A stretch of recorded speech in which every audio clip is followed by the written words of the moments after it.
The veil of projection. So you've heard that saying, that you have this like the scales before your eyes or the veils over your eyes, that we see the world, through a mirror darkly colored and so forth.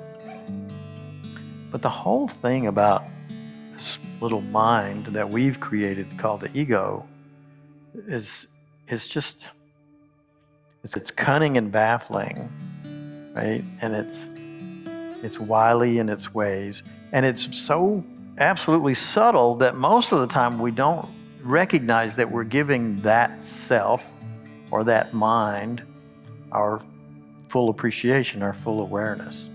And energy flows where attention goes. So when we're focused on that mind, that self, and those thoughts, and those thought patterns, and I don't know if you may know it or not, but we actually have, I used to say the estimate was somewhere between 6,000 and 10,000 thoughts a day. I thought, man, that's a lot.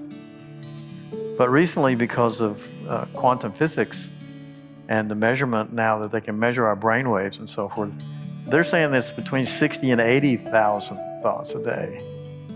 And of course, most of those are the same thought over and over and over and over and over. And would it surprise you to recognize that most of those thoughts are thoughts of judgment or giving meaning to something? You've seen something or you're experiencing something in the past, in the present, or in the future, and even before you recognize it, in 1/10,000th of a second, you've defined what it is.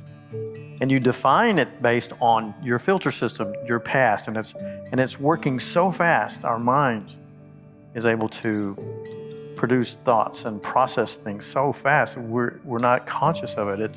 It's kind of unconscious, if you will. And what's really happening most of the time is that we're giving something meaning, which is really the equivalent of saying that we're judging things, right? We're judging what's going on. But it's really interesting when it comes to, what we call forgiveness, we're kind of focused on something or someone and some event.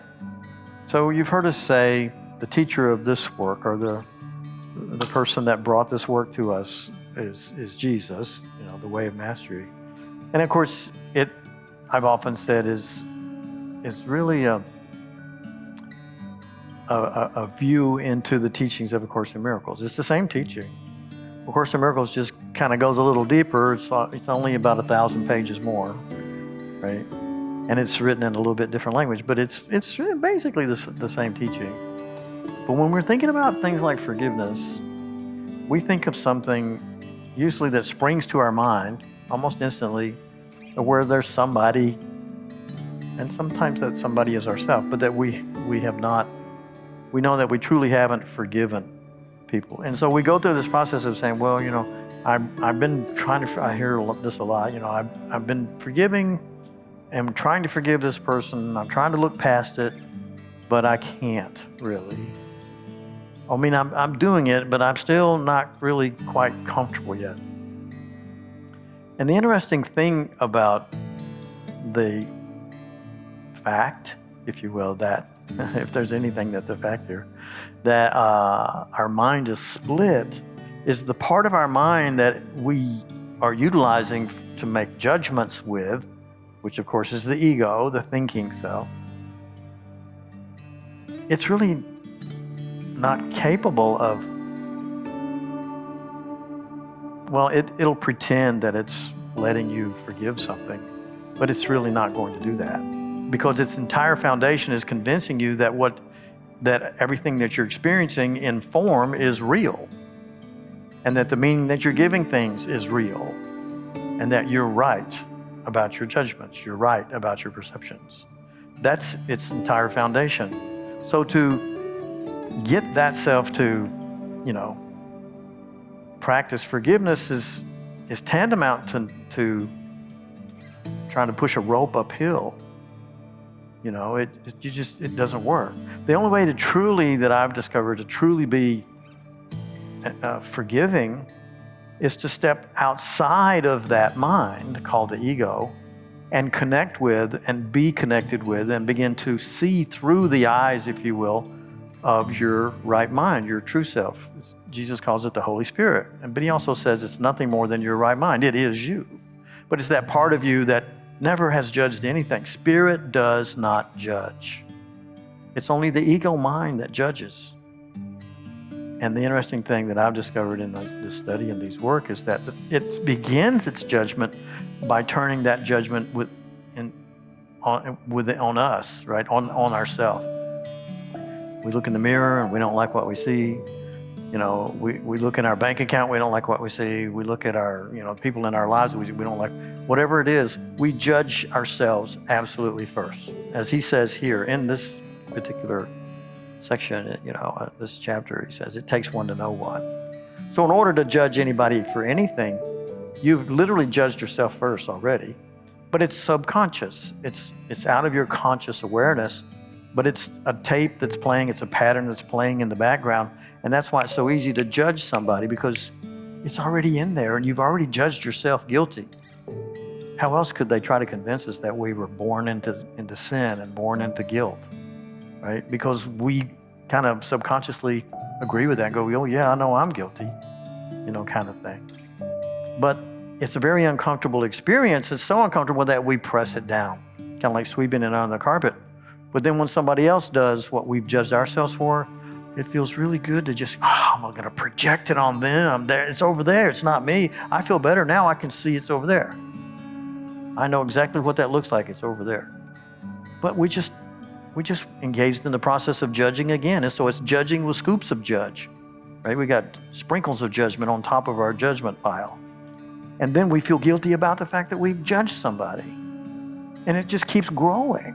And it seems like there's no escape. So if you've been beating yourself up like so many of us have, I certainly did for years, and would judge myself harshly and then project that on somebody else, and then later I'd try to practice forgiveness, and I couldn't quite let it go. So there's two axioms, or there's one axiom, I'll say it's the second axiom, that helps us with this. And it says, okay, first and foremost, all events are neutral. Yeah, we've been practicing that, right? Powerful power. Not so easy to accept at first, if that's the first time you've heard that, or the 100th time, right? But if you continue to put those principles in your neural pathways and you start building your library of those principles, then when something happens, you jump to judgment, but you catch yourself and go, well, wait a minute. That's an event, right? And all events are neutral, so I'm going to withhold my judgment. I'm going to pull my judgment back. That's really what true forgiveness is, because it's moving in the opposite direction of judgment. It's the opposite of judgment. And so the veil of projection is it deludes us into thinking that it's out there somewhere, but it's really not. It's in here. And so at the bottom line, we have not really forgiven ourselves. And we know that when we really are starting to forgive ourselves, because we're falling in love with ourselves again. We kind of stepped away from even understanding or knowing ourselves from that idyllic. In the ego mind, that would be ideal. But in the state of your reality, that's your normal state of mind. You love yourself. The aspect of you that's never judged you. And that when you start seeing the world through that aspect, when you see your brothers and sisters through that aspect, then they're off the hook because you've let yourself off the hook. And so the veil of projection is a trick of the ego mind. And once we begin to see it for what it is, we can step back and say, well, I'm not going to engage in that process. I'm going to turn within. I'm going to ask my inner guidance system, my true self, are you there? I'm going to connect, and I'm going to say, what's the truth? And then I'm going to listen. Allow myself to listen to the truth, because it will be revealed. It reveals itself to you. And it might do so in the next conversation you have with someone, or it might be on the bumper sticker when you're going down the road the next day. But it'll reveal itself to you because you've asked the question. And so it's beginning the dialogue, asking the question, and persistently allowing yourself to see the world in a new way. And that's where you really begin to know true forgiveness, because once you've really connected with that self, it's the mind of certainty. and it does not judge. And so you're starting to see the world through those eyes. And so you kind of let yourself off the hook, because it's like trying to train your dog to be a cat. It's not going to do that. You're trying to train your ego mind to quit judging, and it's not really going to do that, because that's what it is. That's the mind of judgment. We have to step back away from that mind and say, okay, I'm not going to listen to that. I'm going to connect with that other voice.